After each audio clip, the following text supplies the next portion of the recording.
तो अब सबसे बड़ा सवाल ये पूछा जा रहा है कि सचिन पायलट का अगला कदम क्या होगा। सचिन पायलट क्या करेंगे, क्या वो अपनी एक पार्टी बनाएंगे या फिर वो बीजेपी में जाएंगे। आंकड़े क्या कहते हैं, क्या मतलब है सचिन पायलट का यदि वो बीजेपी में जाते हैं या फिर उनकी राजनीति का। तो जो अहमियत है वो बीजेपी के लिए कितना महत्वपूर्ण है ये सबसे पहले बता देता हूं। सबसे पहले जो है हम आपको बताएं कि राजस्थान एकमात्र ऐसा राज्य है जहां पर कांग्रेस और बीजेपी में सीधी टक्कर होती है। दो ही पार्टी है जो मेन पार्टी है, बाकी एक आध छोटी पार्टियां जो कम है और सिंगल डिजिट में आती है। हालांकि वहां पे बीएसपी भी है लेकिन उतना जोर नहीं है उनका पूरे स्टेट में। और यहां पर करीब आपको बताएं 1 से 2% के बीच में सरकारें पलट जाती है, क्योंकि दो पार्टियों के बीच टक्कर होती है और जो है 1 से 2% में सरकारें पलटती हैं। अब जो यहाँ पर देखने वाली बात है कि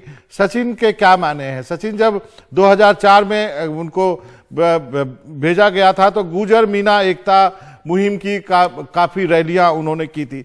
आपको बता दूं ये दोनों जातियों में काफी संघर्ष होता रहा है। मीना को रिजर्वेशन है, गुर्जर को रिजर्वेशन नहीं। आपने सुना होगा बैसला जो है वो रेलवे ट्रैक पे बैठ जाते थे क्योंकि वो गुर्जर रिजर्वेशन की मांग करते थे। तो समाज में भी इन दोनों जातियों के बीच टक्कर होती थी। सचिन पायलट ने गुर्जर मीना एकता की एक मुहिम चलाई, कई रैलियां भी की। अभी भी कहा जा रहा है कि जितने भी विधायक साथ हैं सचिन पायलट के उसमें से 4 या 5 जो है मीना विधायक हैं उनके साथ, ऐसा माना जा रहा है। तो ये दोनों जातियां जो है काफी महत्वपूर्ण हो गई है।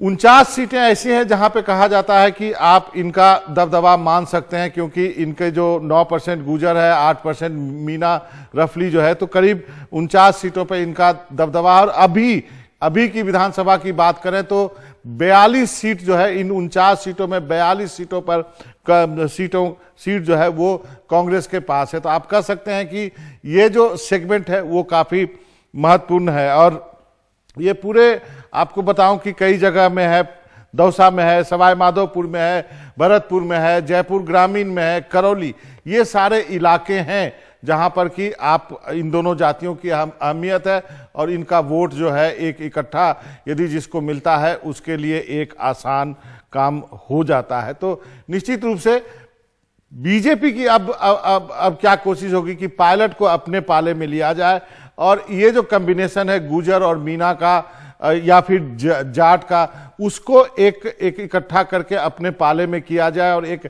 ऐसा कॉम्बिनेशन बनाया जाए जिसका एक्सपेरिमेंट वो उत्तर प्रदेश में कर चुके हैं। तो क्या बीजेपी इसमें सफल होगी, ये निर्णय सचिन पायलट को लेना है कि वो बीजेपी के पास जाते हैं या नहीं जाते हैं। लेकिन बीजेपी की कोशिश होगी कि पायलट के जरिए करीब 15% का जो ये वोट है, हालांकि पहले से भी बीजेपी को भी मिलता रहा है, कांग्रेस को भी मिलता रहा है, लेकिन ये 15% जो वोट है गुर्जर मीना का और बाकी छोटी मोटी जातियों का, ये उसमें सेंध लगाया जाए और बीजेपी इसी कोशिश में रहेगी कि सचिन पायलट को वो अपने पाले में ले आए। और केंद्र में उनको ऐसा कहा जा रहा है कि मंत्री भी बनाने की बात की जा रही है। तो ये थी सचिन पायलट की अहमियत खासकर बीजेपी के लिए।